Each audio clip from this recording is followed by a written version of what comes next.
Assalamualaikum warahmatullahi wabarakatuh. Perkenalkan, nama saya Ridwal Fattah dengan NIM C0N022020. Baik, di sini saya akan mempresentasikan materi perpajakan 1, yaitu stelsel dalam pemungutan pajak, kendala dalam pemungutan pajak, bentuk perlawanan pajak, pihak yang terkait dalam perpajakan, dan penggolongan pajak.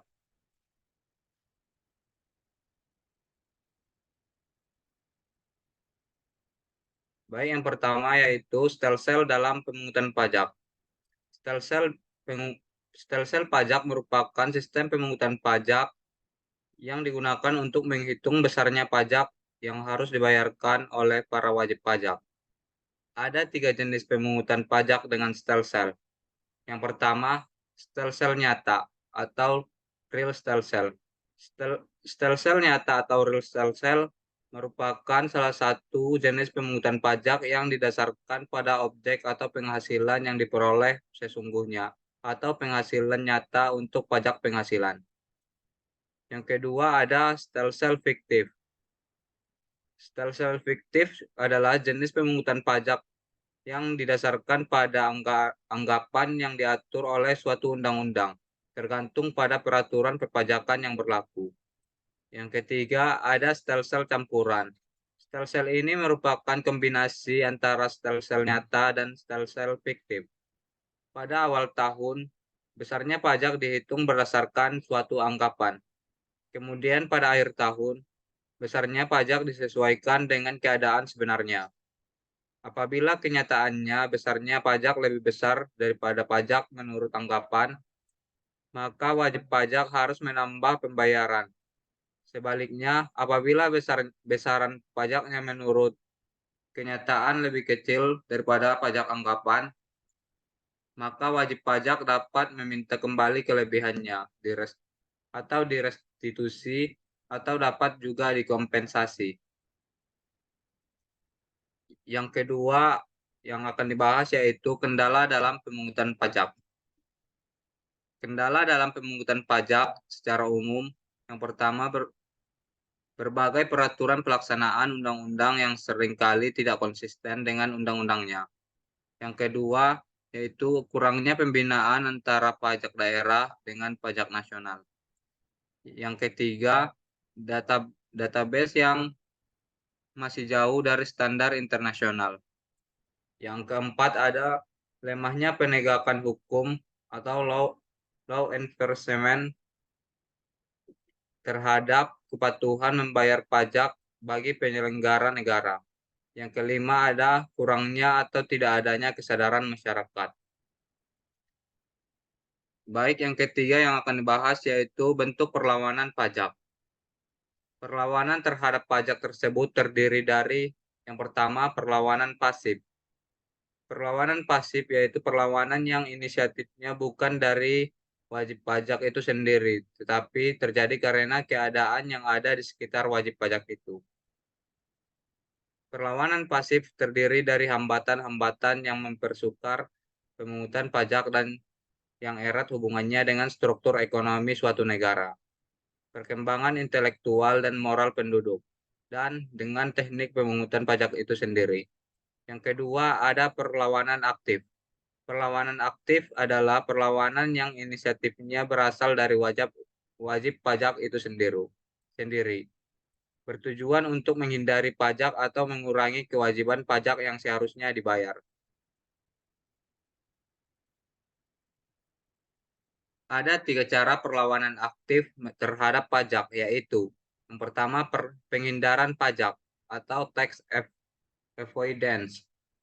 Penghindaran pajak terjadi sebelum SKP keluar.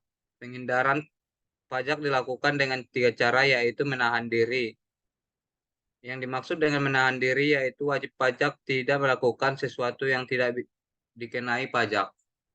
Yang kedua ada pindah lokasi, yaitu memindahkan lokasi usaha atau domisili dari lokasi yang tarif pajaknya tinggi ke lokasi yang tarif pajaknya rendah. Penghindaran pajak secara yuridis. Ini yang ketiga,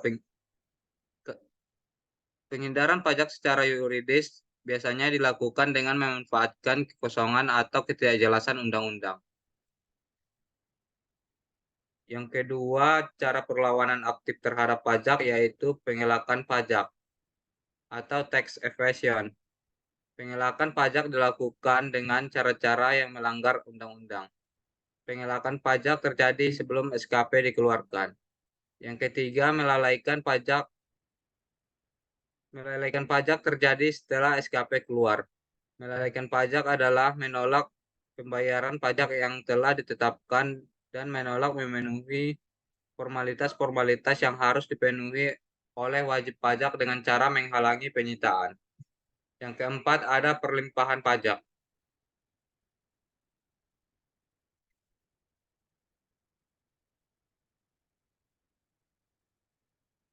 Baik, di sini saya akan menjelaskan pihak yang terkait dalam perpajakan. Yang pertama, negara bertugas sebagai organisasi politik yang menyelenggarakan kehidupan berbangsa serta bernegara. Dalam menjalankan fungsinya, negara membutuhkan dana untuk menjalankan kegiatan organisasi. Yang kedua, badan atau lembaga atau institusi. Badan atau lembaga atau institusi adalah yang menjalankan kegiatan usaha sebagai pendukung bagi perekonomian suatu negara, baik milik negara ataupun milik swasta. Yang ketiga, ada warga negara atau perseorangan yang bekerja atau memiliki usaha yang menghasilkan penghasilan. Mereka memiliki kewajiban untuk wajib pajak. Baik, yang keempat yaitu penggolongan pajak. Yang pertama adalah pajak pusat. Pajak pusat adalah pajak yang dipungut dan dikelola oleh pemerintah pusat. Dalam hal ini sebagian besar dikelola oleh Direktorat Jenderal Pajak atau DJP. Berikut ini pajak yang dikelola oleh pemerintah pusat. Yang pertama, pajak penghasilan atau PPH. Yang kedua, pajak pertambahan nilai atau PPN. Yang ketiga, pajak penjualan atas barang mewah atau PPNBM. Yang keempat, bea materai. Yang kelima, pajak bumi dan bangunan, PBB perkebunan, perhutanan, dan pertambangan.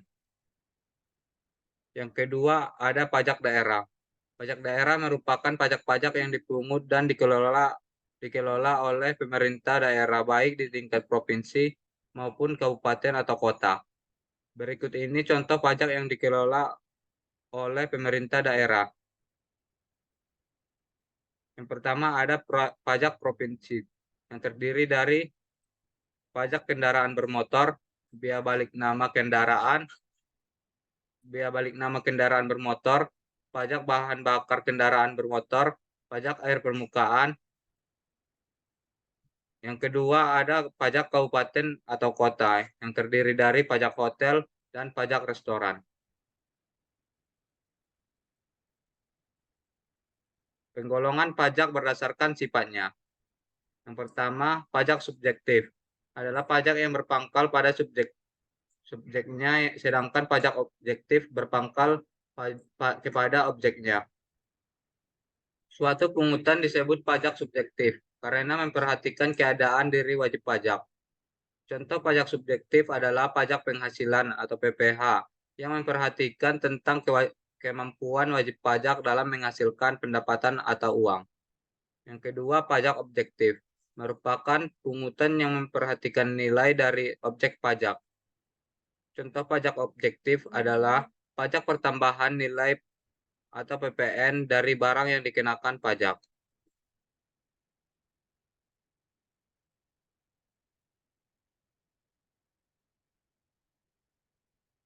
Baik, cukup sekian yang dapat saya sampaikan. Jika ada kesalahan kata, saya mohon maaf. Saya akhiri. Assalamualaikum warahmatullahi wabarakatuh. Gimana tuh?